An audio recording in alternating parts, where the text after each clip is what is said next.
my name is Sean Beach. I'm one of the dietitians here at UH. And I'm Ryan Hamel. I'm the Assistant Culinary Manager with University Hospitals in Sodexo. Today we're going to show a recipe to you where we're going to really focus in on plant-based proteins. This is a good way to make sure that you're getting enough protein without worrying too much about the saturated fat content of your foods. Yeah, great. We got some cool things to show you today. We're going to do a tofu mujadra inspired quinoa bowl. It's kind of a fancy term that a lot of local restaurants, Mediterranean restaurants, you'll see this salad that's got lentils and brown rice and tofu, or romaine and fried onions. It's a great salad. We're kind of picking it up a little bit and using some of the inspiration from that dish to create a little bit of a healthier version. The first thing I want to show you today is tofu. And I know that this kind of gets a bad rep, but we're going to show you a fun way to cook it. And there's a couple of deviants that you can take from the basics here. But really, this is just soy, right? Mm-hmm. Okay. They make it kind of how they make cheese. They grind it up. And anyway, this comes in a block form. You can find it in a bunch of different consistencies. This one is extra firm. And for this application, this is the texture that you're looking for. So it comes in a tub. There's a bunch of water in the tub. Just drain off the water. It lasts maybe a week or so in the fridge after you buy it. So buy it as close to when you need it as you can. And I'm going to cut this in a couple different planks. We're going to press it before we marinate it. And the reason we do this is because it's going to push out some of the liquid and then absorb some of the marinade, and it makes it taste really good. And tofu is one of those fun things where it tastes like pretty much whatever you put on it. So you can, if you wanted cinnamon toast crunch tofu, knock yourself silly, I guess, right?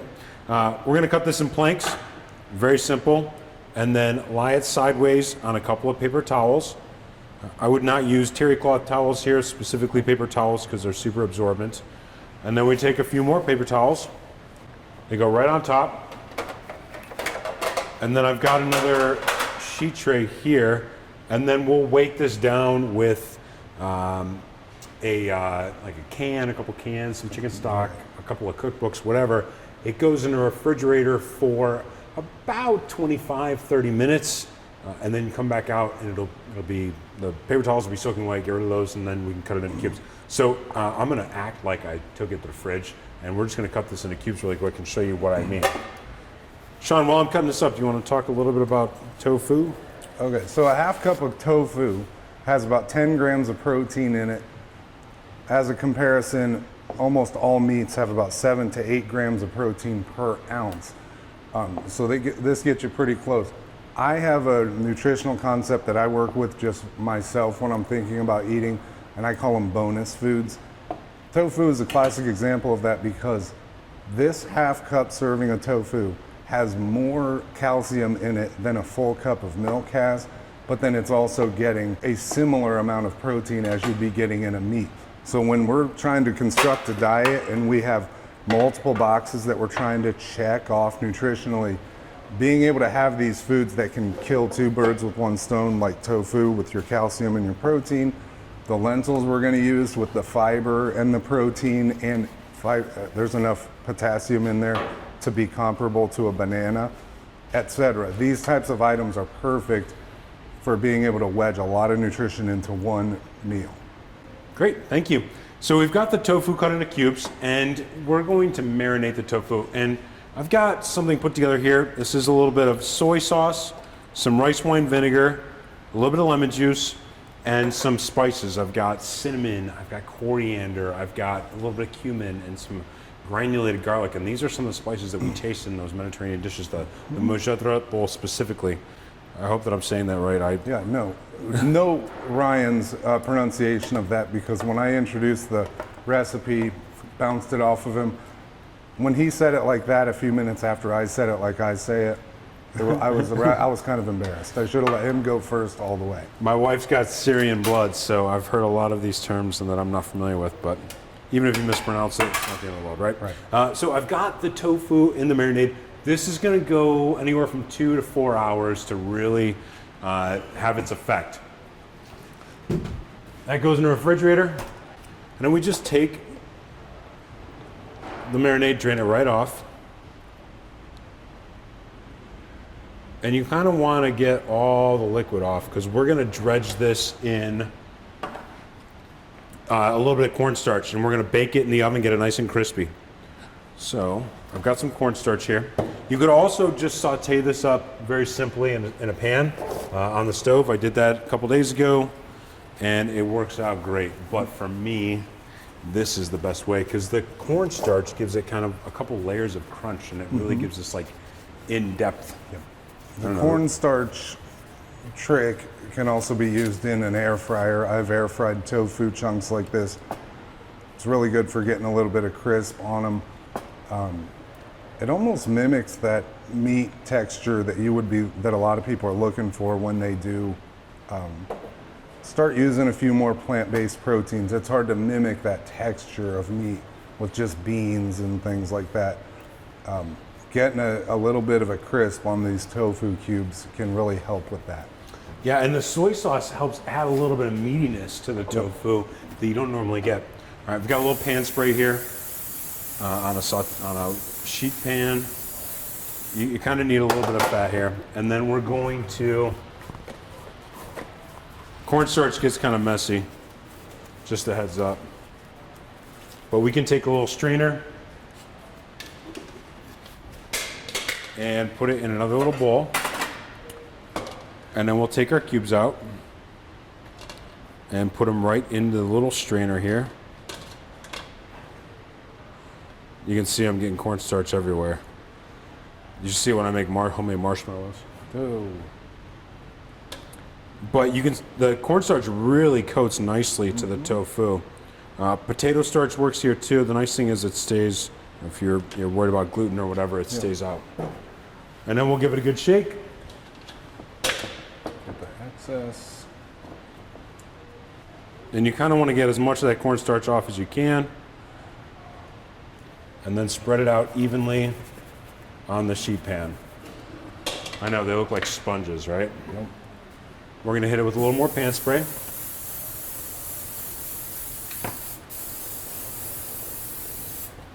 And this goes in a hot oven, 400 degrees for 15 and 20 minutes. You really want to develop the crunch. You're going to brown them up a little bit. It's going to take some time. Move them around a few times.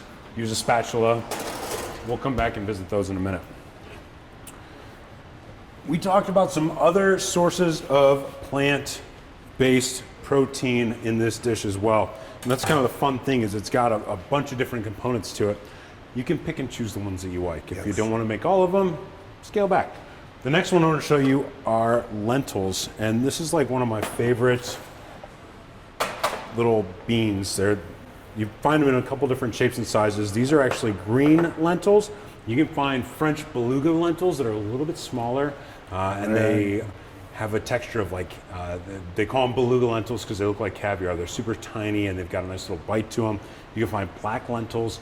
I've had red lentils before. You'll see them oftentimes, and they're really mushy and they cook up really quick. These are run-of-the-mill. You find them in pretty much every grocery store. They're a little bit less expensive. But they're a great source of protein, right? Plant-based protein and fiber. Just to combine the quinoa that we're going to use later and the lentils, if you just the amount of those two ingredients in this recipe gets you to about 11 to 12 grams of fiber. We're supposed to get 25 grams of fiber. It can help lower your cholesterol, all that stuff. The average American only gets about 12 grams per day. So one serving of this dish gets us halfway home on that recommendation of protein or of fiber. And then like Ryan said, with the addition of the protein, etc., it's using something like the lentils is great. Very nutrient dense. Okay, I've got a little extra virgin olive oil heating up in a saute pan. I'm gonna hit it with some spices. I've got cumin, coriander, and a little bit of cinnamon. And we're just going to toast these spices up just until you can smell them. They'll get really aromatic. Hit them with a little bit of a wooden spoon here. And you also want to make sure that you pick through your lentils. Sometimes they're dry, they're small. You might find a rock in there occasionally. I've done it. Just watch your teeth. That's how we lose fillings quick. Once you can really smell those spices coming through, lentils go in. Give them a quick schmiggle. And then we're gonna cover this with a ratio of 2.5 to 3 to 1 parts of vegetable broth. Use low sodium vegetable broth to your lentils. So if you use a cup of lentils, use 2.5 to 3 cups of veggie broth. You might need more or less depending on the time of the year. Bring it to a boil, put a lid on it, cut it to a simmer, let it go for about 20 minutes. When they're done, they're gonna be nice and tender. If you need them to cook longer, add a little more liquid, not the end of the world. I'm gonna kill this and set it to the side. And when they finish cooking, they look like this. Now these are cooked really nicely. They're still separate. If you cook them a little bit too long, they can mush together. Mushy lentils work great in a veggie burger, right? Yep. Good. So another thing that we're going to work with today is quinoa. And I know that I've showed quinoa on these demos before. This is red quinoa. And you want to make sure that the red quinoa has a waxy coating. You want to rinse it a couple times in cold water before using it, and we've done that already. Quinoa is super simple to make. It goes in a pot. You pour water over top of it and cover it by 1 inch. It doesn't matter how much, how little, 1 inch of water on top of your quinoa. Hit it with a pinch of kosher salt. It goes on the stove, bring it up to a boil, cut it to a simmer, cook it for 25 minutes or so. And then when you're done, you'll see, same thing. If you need to cook a little bit longer, add more liquid, that's fine. But you see they kind of spring apart here and they unravel a little bit when they're fully cooked. So I'm gonna push this away. You wanna talk about quinoa? And that's another one of those bonus foods. If you're trying to make half of your grains whole grains, which is the recommendation, quinoa qualifies as a whole grain. You're also picking up 8 grams of protein per cup, which again, you're right up there with an ounce of meat or something like that. So you're just, because a lot of people if they're have a fitness goal to get a certain number of grams of protein per day, they'll think in terms of how many ounces of meat or how many scoops of protein powder is that. But the 8 grams from your whole grain quinoa still counts. All those little grams here and there can count, especially if you're aiming for a higher amount of protein, and it has the benefit of being a whole grain and everything that brings in, the fiber, all of those things. One of my other components to this dish that we need to put a little work into are caramelized red onions. And I know that caramelized onions, you typically slice them up, you put them in a pan, you let them go for hours, or for an hour really. Yeah. You need a lot of fat, you need a lot of salt to make them taste good. I find that roasting caramelized onions is, for me, the best way to do it. I like red onions, they're a little bit sweeter here. So we're just gonna cut the top off and the bottom. I know normally we would leave the bottom intact, and we're gonna cut it straight down. This is real rough. And we're just gonna peel it. Get that outer layer off, the papery skin. This really comes together in just a couple minutes.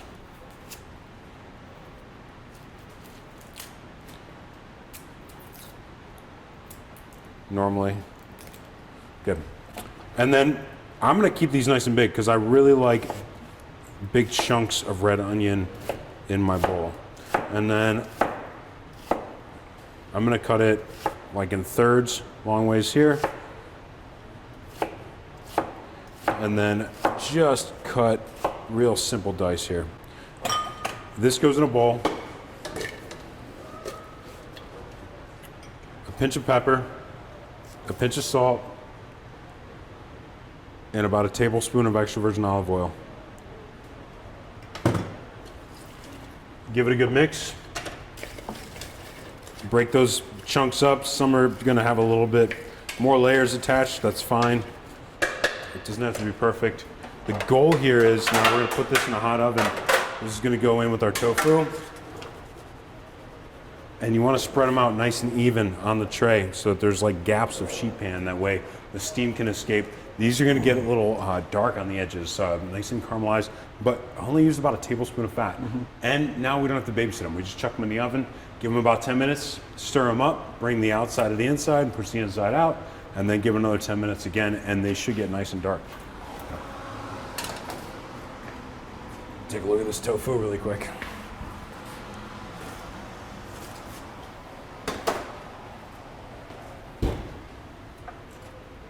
You can see it's really starting to kind of come together here. It's getting a little bit crunchy. Give it a stir, and then go back in the oven. That was almost catastrophic. That was almost a blooper. Yeah. All right. So we've got our quinoa, we've got our lentils, we've got our red onion caramelizing. There's a couple other components here. I've got an English seedless cucumber here that we're going to use. Just going to cut off the ends. We're going to dice this up real simple. I think this is fresh. It has a little fun element to it. Real simple dice. Don't put too much into it. Grab a bowl for these. And Ryan, one of the things that I think is important to think about as you're making you're watching Ryan do exactly this, which I'm sure is going to turn out great. But dishes like this are more of an idea than they are a specific thing. There are probably a million different ways to, like we're using tofu and quinoa and lentils. I'm sure that there's somebody out there making it with chicken and brown rice and chickpeas or something like this. Seasoning it however they end up seasoning it, using whatever additional vegetables like what Ryan's doing right now. So don't get too hung up on all of the specifics. Like the cinnamon, there's a lot of cinnamon in this, but it's a savory dish. I know having a classically American palate, cinnamon in a savory dish is a little odd to my palate. So sometimes when I run across a recipe like this, if I'm not feeling it, I'll leave that cinnamon out just because it confuses my taste buds a little bit. Because at the end of the day, this is basically rice and beans is what we're working with. It can go any direction you decide to take it. Absolutely. I've got some grape tomatoes here that we're just quartering, real simple. And then the last component of this, we're going to make a dressing. And that dressing is super easy. It's lemon, olive oil, a little bit of oregano, and then I like to throw a little sweetness in there in the form of honey, a little bit of Dijon to bring it all together. I'm kind of a creature of habit. This is the way I make my dressings. I do like the sweetness in there from the honey. Honey is kind of undefeated. Yeah. Honey is really good. My favorite. I've got a little bit of Dijon mustard here. Just kind of helps keep it all together. That's totally optional. Mustard's my favorite. And I've got a couple cloves of garlic. We're gonna zest a lemon. Everyone's seen me use a microplane before. So, real simple, back and forth. We're taking out just the yellow part of the lemon. Make sure you wash your produce before you cut it. Back and forth. The microplane stays where it's at. And the lemon zest itself has a ton of great flavor. You'll get the acid from the juice, you get the lemon flavor from the zest. It smells really good. Right? Cut it in half. Keep the seeds out. Keep the seeds out. Lemon seeds are not good food.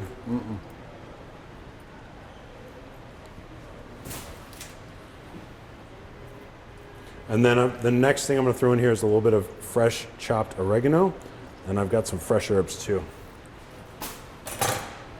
So I've got a little bit of oregano. Rather, I had a little bit of oregano. There we go. About a tablespoon of fresh chopped oregano.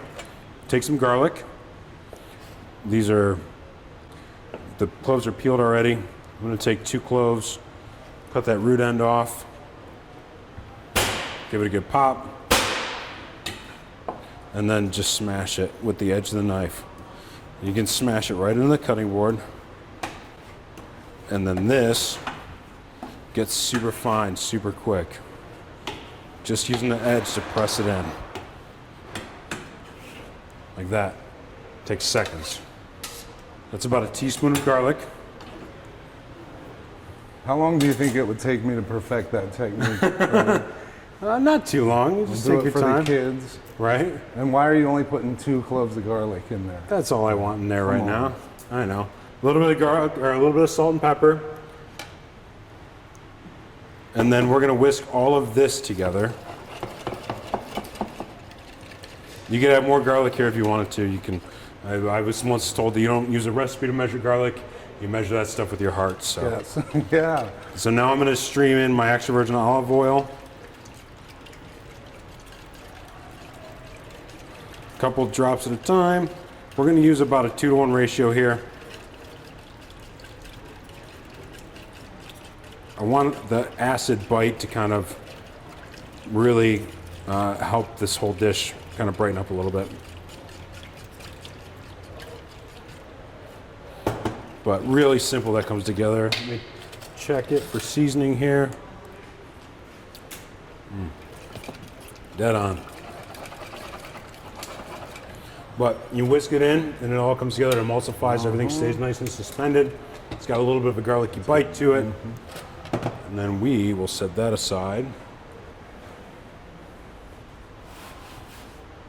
I'm gonna chop some fresh herbs that are gonna go in here as well.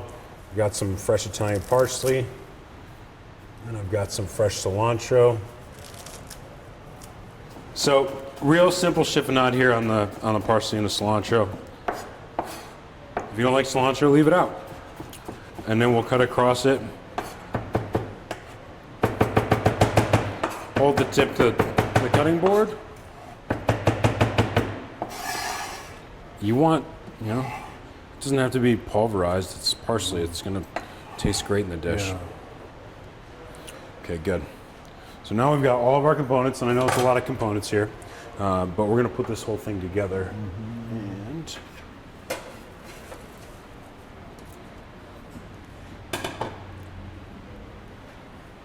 let's check on the tofu.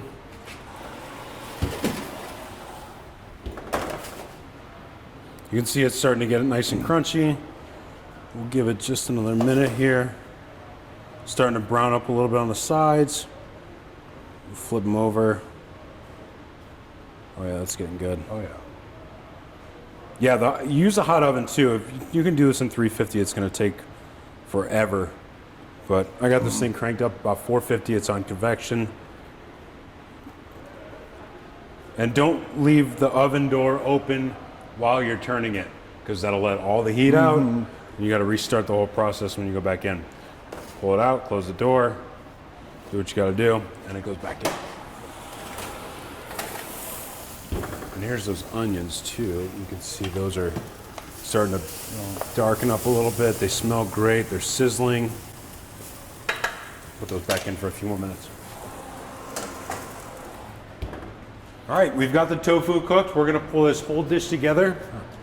I've got some lentils here. This is for one portion, but you could build this up. This is a great meal prep thing too, where you can cook your lentils and your quinoa, roast your onions, cook your tofu all a couple days ahead of time, or knock it out on Sunday while you're watching the game or whatever. And then I'm gonna take some quinoa. We're gonna use about half a cup here, and a little bit of our vinaigrette. And this is just gonna help bring some of the flavors together, because quinoa can be quite boring on its own. We've also got some caramelized onions and a little bit of our fresh herbs here. We're gonna put this right in the middle of our bowl. My gosh, the smell coming off of that's great. And then we're gonna build our grain bowl here. We talked about a mason jar salad too, maybe last year. And this would be a good way to utilize that technique too. Yep.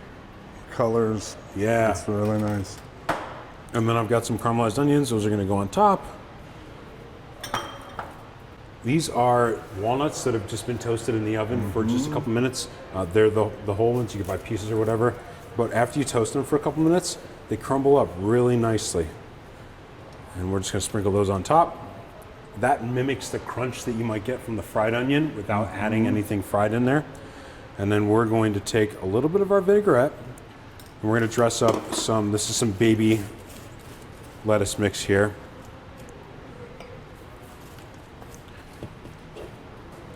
And this is going to go right on top here. And then we'll grab about 4, 5, 6 of our pieces of tofu. Let's call it 6. Some fresh herbs. A little drizzle of our vinaigrette. And that is our Mujadra inspired tofu and quinoa bowl. There you go. All right. And I think that one of the things that we can look at here, Ryan was building flavor. I think I hear a lot of people when they're talking about needing to reform their diet somewhat because they've been diagnosed with something, diabetes, heart disease, something, and they think boring right off the bat. But the way that Ryan roasted those onions, he marinated the tofu before he prepared it for the oven. He spiced the lentils and he bloomed those spices out before he put the lentils in. These are all ways to sort of build in that flavor every step of the way so that you have something that is decidedly not boring, but would adhere to any sort of restriction that your physician has you on. And the last thing anybody would refer to this as is boring, but it just took those little steps of roasting things a little harder, getting things marinated, rather than just dumping salt on it at the end. Even my kids would eat something like this, and I know I would definitely enjoy something like this, and I hope you do too. So thank you very much. Thank you.